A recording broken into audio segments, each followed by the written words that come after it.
The cavernous hall of Celestia Prime's Grand Council chamber hummed with activity. 30 distinct species from across the galactic Concord gathered in the circular chamber, their diversity on full display.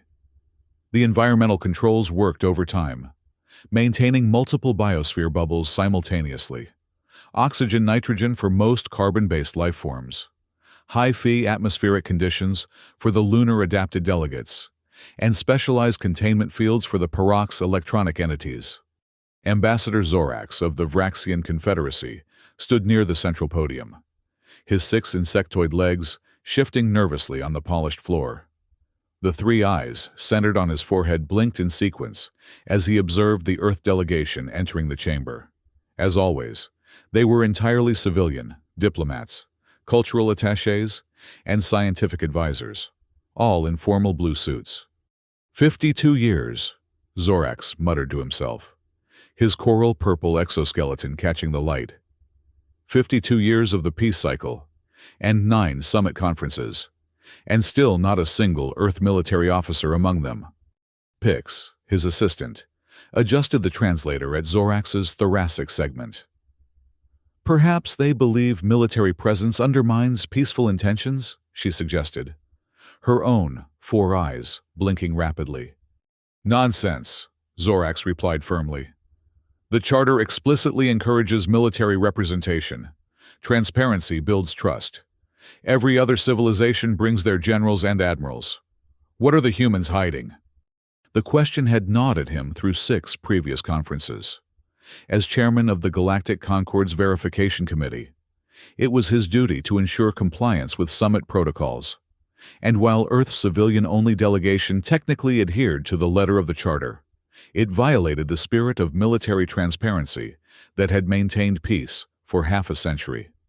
Zorax's meditation was interrupted by the soft, gelatinous approach of Agent Krell, whose amorphous form shimmered with bioluminescent patterns. The Concord Intelligence Service's non-binary liaison assigned to monitor security concerns. Ambassador, Krell's translated voice emerged from the communication device at their core.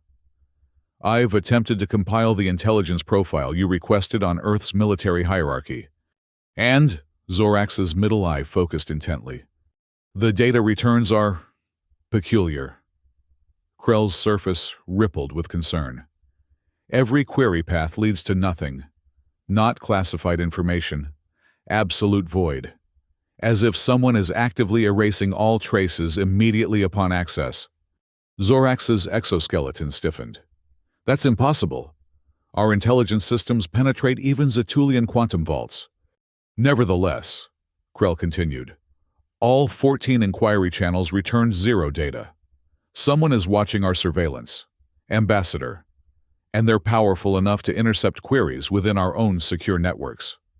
The implications chilled Zorax to his core segments.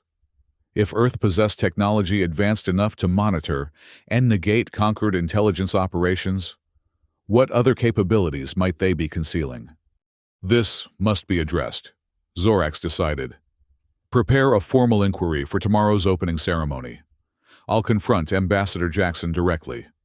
As the conquered delegates took their positions for the preliminary reception, Zorax observed Earth's Ambassador Tia Jackson moving confidently through the crowd. Her dark complexion contrasted with her formal blue attire, and she carried herself with the composed dignity that characterized Earth diplomats. Behind her, Captain Nix and Lieutenant Riley, ostensibly civilian security, maintained watchful positions, their eyes constantly scanning the chamber with military precision that belied their non-military designations. Zorax caught snippets of Jackson's conversation with the Lumerian High Speaker, whose bioluminescent tendrils pulsed with intellectual curiosity. Earth's approach to interspecies cultural exchange has been remarkably successful, the Lumerian was saying. Your delegation consistently achieves the highest harmony ratings at every summit.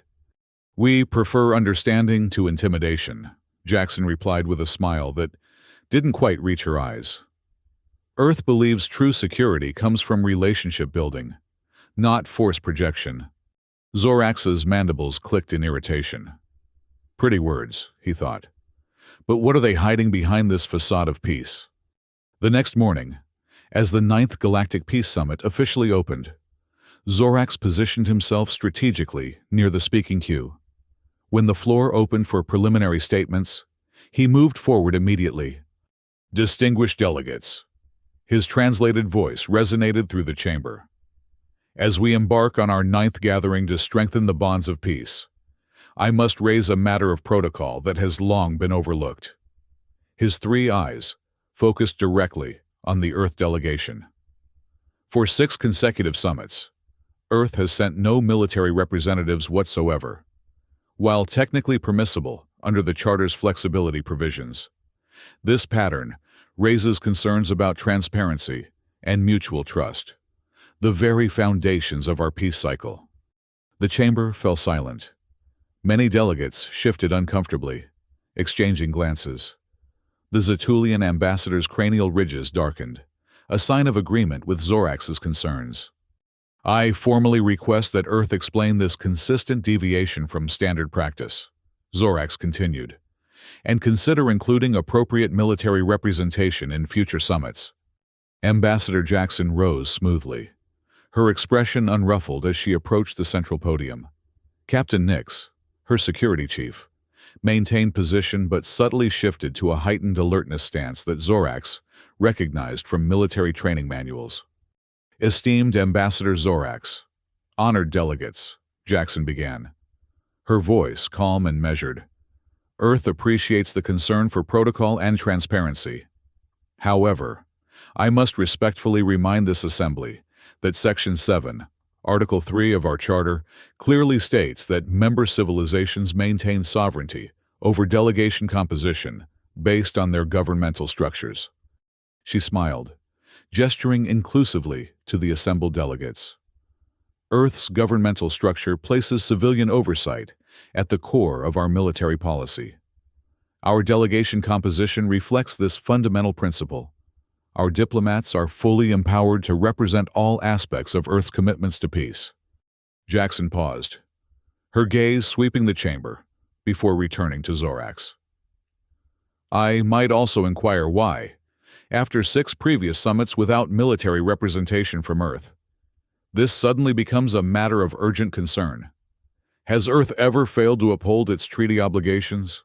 Has our commitment to peace ever wavered?" Several delegates nodded approvingly. The Lumerian High Speaker's tendrils glowed a soft blue, indicating support for Jackson's position. Zorax's exoskeleton flushed a deeper purple. "Protocol exists for reasons beyond mere formality. Ambassador, military transparency prevents misunderstandings and builds confidence. Your consistent deviation raises questions that deserve answers." Jackson's expression remained pleasant, but her eyes hardened slightly. "We are transparent in all matters of substance. Ambassador Zorax, Earth simply chooses to represent itself through civilian expertise rather than military presence." She tilted her head slightly. "Unless you're suggesting Earth has violated any specific provision of the Peace Charter?" Zorax knew he was being maneuvered into a diplomatic corner. Without explicit evidence of wrongdoing, pressing further would make him appear unreasonable. "No violation has been established," he conceded reluctantly. "But I formally request this matter be added to the administrative agenda for further discussion." As the opening ceremony continued, Zorax retreated to his quarters for an urgent meeting with Krell. The intelligence agent's form seemed more agitated than usual, rippling patterns of concern flowing across their gelatinous surface. "What have you found?" Zorax demanded. "Nothing," Krell admitted. "And that itself is the most disturbing discovery. Earth's military structure exists.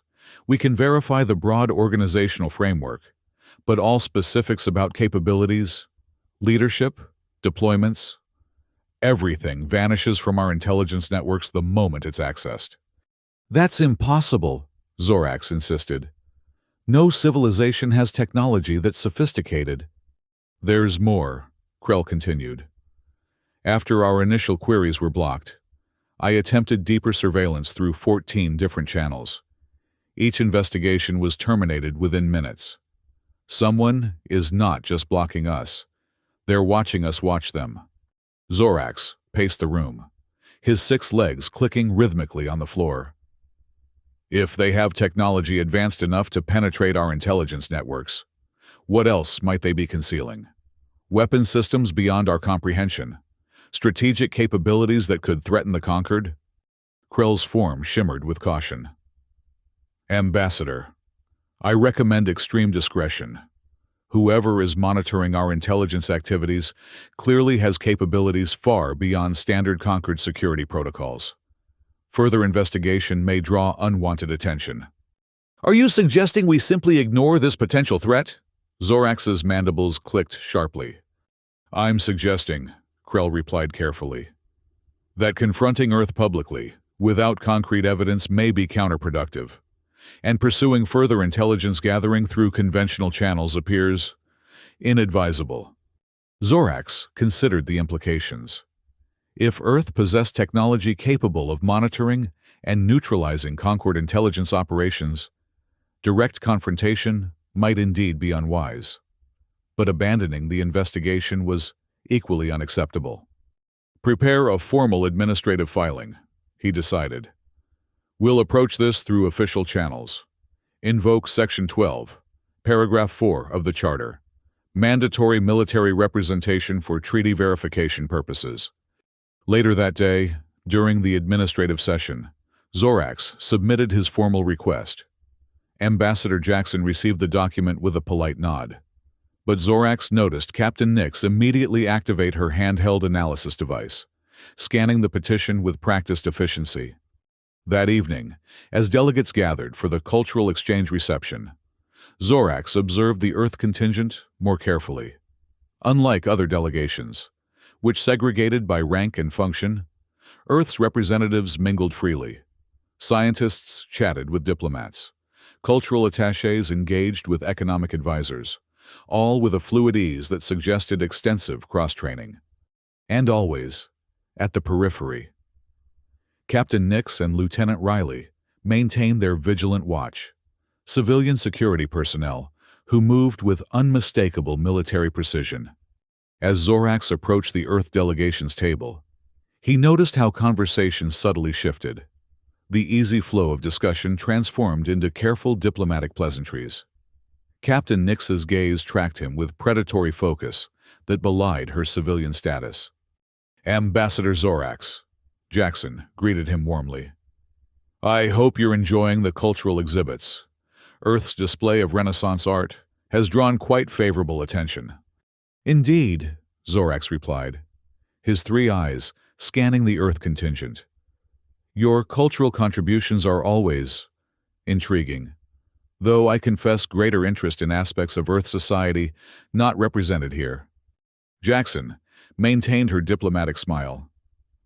Our delegation represents the full spectrum of Earth's commitment to peace. Ambassador, is there something specific you feel is missing? Military transparency, Zorax said bluntly. Every other civilization acknowledges that peace is maintained through mutual understanding of capabilities and limitations. Yet Earth consistently excludes this crucial element. For a brief moment, Jackson's composed facade wavered. She exchanged a quick glance with Captain Nyx, who subtly adjusted her position to move closer. Ambassador, Jackson said carefully. Earth's commitment to peace is demonstrated through actions, not symbolic gestures. Our civilian oversight of military matters is a core principle of our governance. The absence of uniformed personnel reflects this philosophy, not any attempt at concealment. A convenient explanation, Zorax observed. Yet it fails to address why Earth alone follows this pattern, or why attempts to understand your military structure through normal diplomatic channels meet with such resistance. Captain Nyx stepped forward, her tall frame interposing slightly between Zorax and Jackson. Ambassador, perhaps this conversation would be more productive in a formal setting rather than a cultural reception. The implied rebuke was clear. Zorax inclined his head slightly. Of course. I look forward to Earth's formal response to my administrative petition. As he moved away, Zorax noticed Lieutenant Riley speaking quietly into his communication device, his eyes never leaving Zorax's retreating form. The following day brought the first substantive working sessions of the summit. As delegates gathered to discuss updates to the non-proliferation accords, Zorax noticed increased security around the Earth delegation. Captain Nix had positioned additional civilian security personnel at key points around the chamber, all maintaining the same vigilant posture that seemed more military than diplomatic.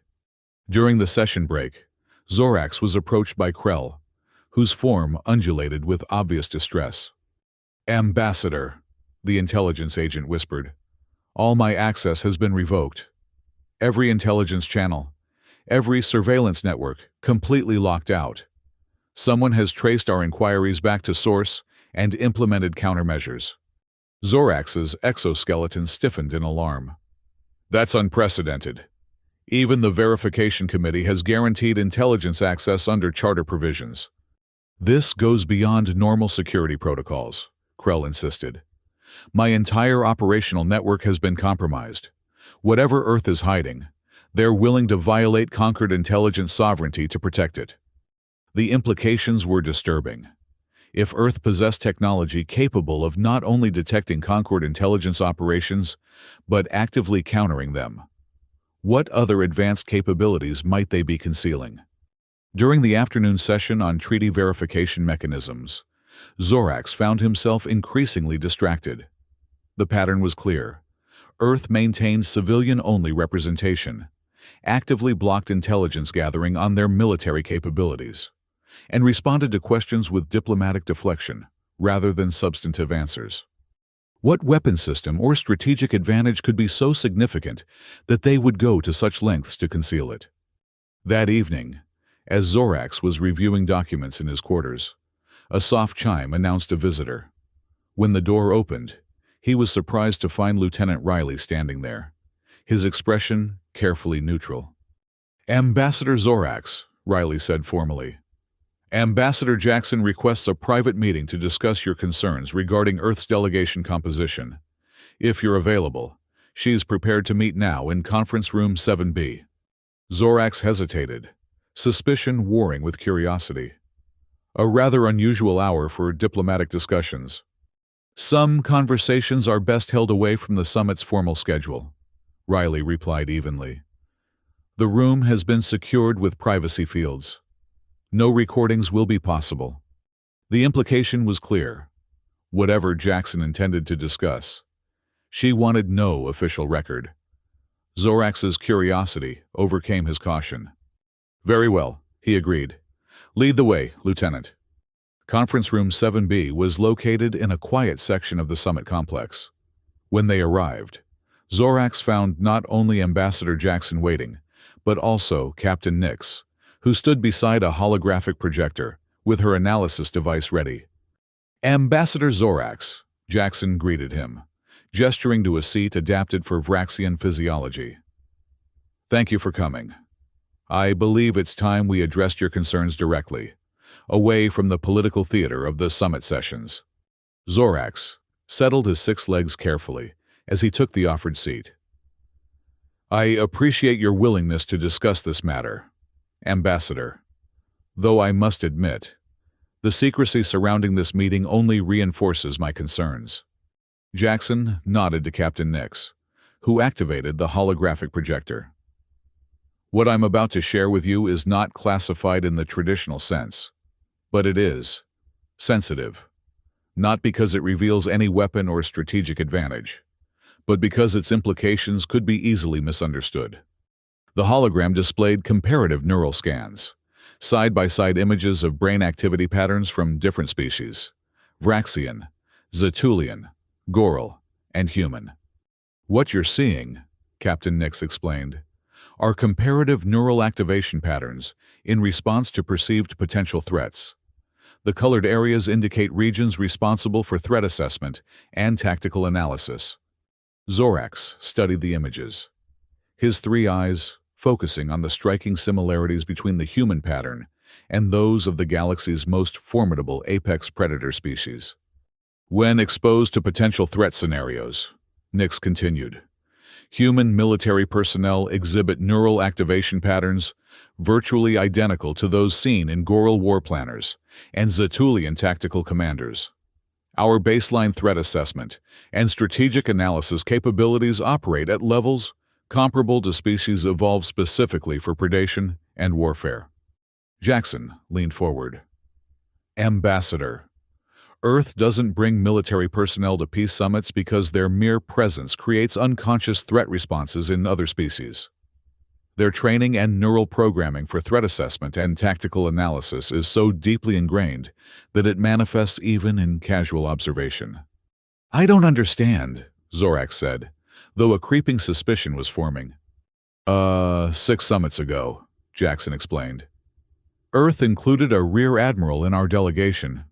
During what should have been a routine conversation with a Vraxian general, the admiral was simply making polite conversation while his brain was automatically analyzing armor weak points, tactical vulnerabilities, and strategic capabilities. The Vraxian interpreted this assessment, visible in micro-expressions and eye movements, as preparation for attack. The meeting nearly ended in violence. Captain Nix adjusted the hologram to show specific neural pathway comparisons. Human military personnel cannot deactivate this assessment capability. It's both evolutionary and trained. When your species perceives these assessment patterns, you instinctively register them as threat preparation. Zorax stared at the neural scans, understanding dawning. You're saying Earth's military representatives aren't absent to hide capabilities, but because their presence itself triggers threat responses? Precisely, Jackson confirmed. Earth's military training produces personnel whose mere presence in diplomatic settings creates tension and misunderstanding. Their minds automatically analyze weaknesses and capabilities in ways that other species correctly interpret as predatory assessment, even when no hostile intent exists. Our solution, Nix added, is to rely entirely on civilian representatives who lack this specific neural programming. They can engage in genuine diplomatic exchange without triggering the instinctive threat responses that undermine peace efforts. Zorax's mind raced with implications. And the intelligence blocking? The countermeasures against Krell's investigations? Jackson exchanged a glance with Nix before responding. Those measures were implemented after the incident 6 summits ago. When we realized the neural scanning revealed this fundamental incompatibility, we recognized that widespread understanding of human military neural patterns could be destabilizing. Some species might interpret our natural capabilities as inherent threat posture. So you systematically erase all data about your military structure and capabilities. Zorax concluded, not to hide weapons or technologies, but to prevent misunderstanding of your species' natural predatory neural architecture. We call it strategic opacity. Nix confirmed. Limited information prevents mischaracterization. Earth maintains complete transparency about treaty obligations and verification requirements, but restricts access to information that could trigger inappropriate threat assessments. Zorax sat in stunned silence, processing this revelation. The truth was simultaneously more benign and more unsettling than he had imagined. Earth wasn't concealing superweapons. They were concealing the fact that their military personnel were, by their very nature, perceived as threats by other species. I need time to consider this, Zorax finally said. This explanation is not what I expected. Jackson nodded understanding. We're sharing this with you because your concern appears genuine. Ambassador, you seek transparency for legitimate security reasons, not political advantage. But we ask that you consider the implications carefully before deciding how to proceed. After returning to his quarters, Zorax spent hours in deep contemplation. The neural scans replayed in his mind.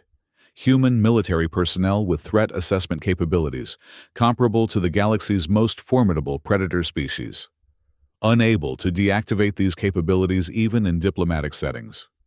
Earth's absence of military representation wasn't concealment of strength, but rather a carefully calculated diplomatic strategy to prevent misunderstanding. Their systematic erasure of military data wasn't to hide capabilities, but to prevent other species from misinterpreting their natural neural architecture as inherent aggression. By morning, Zorax had reached his decision. As the summit reconvened for its third day, he formally withdrew his administrative petition regarding Earth's delegation composition. Distinguished delegates, he announced during the procedural session. Upon further consideration and consultation with Earth representatives, I am satisfied that their delegation structure adheres to both the letter and spirit of our charter. Their commitment to peace is demonstrated through actions and outcomes, not symbolic representation. Across the chamber, Ambassador Jackson nodded appreciatively, while Captain Nix maintained her vigilant watch from the periphery. Throughout the remaining days of the summit, Zorax observed the Earth delegation with new understanding. What he had previously interpreted as secretive behavior, he now recognized as careful management of unconscious signals. The civilian security personnel weren't concealing military capabilities. They were selected and trained specifically to avoid triggering the threat responses that military personnel unconsciously provoked. When the summit concluded with the signing of the expanded non-proliferation accords and cultural exchange protocols, Zorax found himself standing beside Ambassador Jackson at the reception. "Your withdrawal of the petition was appreciated," she said quietly. "Not everyone would have understood the explanation we provided." "It was educational," Zorax admitted. "Though I confess, the implications are somewhat unsettling. Your species possesses predatory neural architecture comparable to our most formidable warrior cultures, yet presents itself through civilian diplomatic channels, specifically to avoid triggering threat responses." Jackson smiled slightly. "Every species has evolutionary adaptations that can be misinterpreted. Earth has simply learned which of ours are most problematic in interspecies diplomacy. A lesson in perception versus reality," Zorax observed. "What appears as concealment may actually be careful management of unconscious signals." "Precisely," Jackson agreed. "True peace requires understanding when transparency serves harmony, and when it undermines it." As the delegates prepared to depart Celestia Prime, Zorax was surprised to be named Diplomatic Pioneer of the Year for his flexible approach to protocol interpretation and commitment to substantive rather than procedural peacebuilding. Accepting the honor, he reflected on how completely his perspective had shifted. What began as suspicion of Earth's hidden weapons or strategic advantages had transformed into understanding of a more subtle truth. Sometimes, peace was best served not by displaying strength, but by carefully managing perceptions of natural capabilities. Boarding his ship for departure, Zorax watched the Earth delegation preparing their own vessel. Jackson, Nix, and Riley moved with the easy coordination of a team accustomed to working together, civilian in title but vigilant and precise in execution. He thought back to Jackson's explanation about human neural architecture, their military personnel with predatory assessment capabilities, so ingrained they couldn't deactivate them, even in diplomatic settings. Their solution wasn't to deny these capabilities existed, but to carefully manage how they were perceived by other species. As his ship lifted off from Celestia Prime, Zorax found himself wondering what other civilizations might be concealing, not weapons or technologies, but aspects of their nature that could be misunderstood in interspecies relations. Perhaps true diplomatic insight wasn't about uncovering hidden threats, but recognizing when apparent secrecy served the greater purpose of harmony. In his final report to the Verification Committee, Zorax included a new recommendation. Delegate composition should be evaluated not by rigid categorical requirements, but by effectiveness in advancing peace objectives. Earth's civilian-only approach demonstrates that traditional military representation may sometimes undermine the very security it aims to enhance. He added a personal note. Sometimes the most powerful statement of peaceful intent is knowing when to keep your warriors at home. The Ninth Galactic Peace Summit was recorded as the most productive in conquered history, with 30 member civilizations signing expanded cooperation agreements and verification protocols. And for the 7th consecutive summit, Earth's delegation remained entirely civilian, a practice now officially recognized as strategic delegation composition, rather than protocol deviation. As for Zorax, his experience transformed his approach to interspecies diplomacy. Where once he had seen strict adherence to protocol as the foundation of security, he now recognized that true peace required flexibility, understanding, and sometimes deliberate restraint of capabilities. In the years that followed, whenever new civilizations questioned Earth's civilian-only delegations, Zorax would simply respond, "True strength lies not in displaying power, but in knowing when concealment serves peace better than transparency." The explanation usually satisfied inquiries, though Zorax never revealed the neural scans that had so completely changed his understanding of human diplomacy. Peace, he had learned, sometimes depended not on what was revealed, but on what remained carefully unspoken. And in the complex dance of interspecies relations, Earth had mastered the art of silence where words would only create misunderstanding. For in the end, the most dangerous weapons weren't plasma cannons or quantum disruption fields. They were the inherent capabilities that defined a species, capabilities that could never be surrendered or deactivated, only carefully managed through wisdom and restraint. As the Galactic Concord entered its 53rd year of the peace cycle, Zorax found himself frequently contemplating the lesson Earth had taught him. Sometimes, the greatest contribution to peace was knowing what not to bring to the table.